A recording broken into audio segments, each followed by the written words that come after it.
həbs olmuşdum, niyə həbs olmuşdum? Uşaqlar, iki dəfə həbsdə olmuşam. Birinci dəfə üstümdən narkotik çıxmışdı. Düzdür, mən narkotik istifadəsi deyiləm. İstifadə eləməmişim. Mən siqaret belə çəkən bir insan deyiləm. Burası çıxmışdı da, o vaxtlar elə lazım idi. Onda bəzilərinin işinə elə yarayırdı. Elə çıxdı. Üstümdən küllü miqdar, tamamda 2 qram narkotik çıxmışdı. Güya mən narkotiklə məşğulam. Heç xəbərim belə yox idi. Xaçmazda alma bağından gələndə, alma yığıb gələndə, onda 18 yaşım var idi. Üstündən narkotik çıxdı falan, 1 il onda həbsdə qalmışam.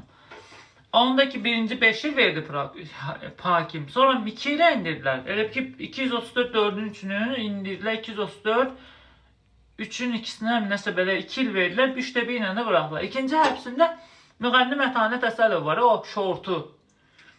Ona şortu demiştim diye tutulmuştum. Yani şortuya şortu deyərlərdi. Belə də baxanda.